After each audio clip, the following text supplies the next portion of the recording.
നമ്മൾ ശ്രീകൃഷ്ണൻ്റെ സുധാമേനെ കുറിച്ച് കേട്ടിട്ടുണ്ടാവും. ഇതാണ് സുധാമയുടെ പോർബന്തറിലുള്ള ക്ഷേത്രം. ഈ അമ്പലത്തിൻ്റെ അകത്തോട്ട് പ്രവേശനമില്ല, അതാണ് ഞാൻ ജസ്റ്റ് പുറമേ നിന്ന് കാണിച്ചിരുന്നത്. ഈ സുധാമയുടെ ഉള്ള ഏക ഒരു ക്ഷേത്രം, ഗുജറാത്തിലെ ഏക ഒരു ക്ഷേത്രം ഇതാണ്. കണ്ടോ, നമ്മൾ ചെറുപ്പത്തിലൊക്കെ കളിക്കുന്ന ഒരു ഗെയിമില്ലേ, ഇങ്ങനെ നടന്ന് കിടന്ന് അതിൻ്റെ ഉള്ളിലെത്താം പറഞ്ഞാൽ ഈ വഴി കൂടെ നടന്ന് കിടന്ന് മോക്ഷം കിട്ടുക എന്നുള്ള രീതിയിലാണ് ഈ ഒരു സംഭവം ഉണ്ടായിരിക്കുന്നത്. ആൾക്കാർ ഒരു നേർച്ച പോലെ കൂടെ നടക്കും. ഇതാണ് ആ ക്ഷേത്ര പരിസരം. എനിക്ക് ഇവിടെ നിന്ന് കഴിഞ്ഞാൽ ക്ഷേത്രം കാണാൻ പറ്റും. ഞാൻ അകത്തോട്ട് അകത്ത് പ്രവേശനമില്ലാത്തതുകൊണ്ടാണ് വീഡിയോ അലൗഡല്ല.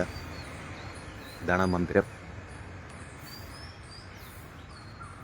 ഇവിടെ നിങ്ങൾക്കൊരു കുളം കാണാൻ പറ്റും. അത് ഇവിടെയാണ് സുധാമ ജീവിച്ചിരുന്നതെന്നാണ് പറയണത്. പിന്നീട് ദ്വാരകയിലോട്ട് പോയി ശ്രീകൃഷ്ണനെ കണ്ടു. പിന്നെ അവിടെ എന്താ പറയുക, ആളുടെ അനുഗ്രഹം കിട്ടി. പിന്നീട് തിരിച്ചു വന്നപ്പോൾ ആൾ വളരെ സമ്പന്നനായിട്ട് മാറി എന്നുള്ള കഥ എന്ന് പറഞ്ഞു കഴിഞ്ഞാൽ സൗഹൃദത്തിൻ്റെ ഏറ്റവും വലിയ കഥയാണത്. ഇത് ശ്രീകൃഷ്ണനും സുധാമിയും ഇവിടെ കാണാനായിട്ട് സാധിക്കും.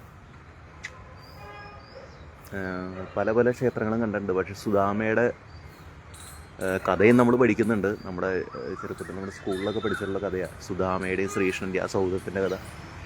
അങ്ങനെ സുധാമയ്ക്ക് വേണ്ടി പണി കഴിപ്പിച്ചിട്ടുള്ളൊരു ക്ഷേത്രമാണ് ഗുജറാത്തിൽ.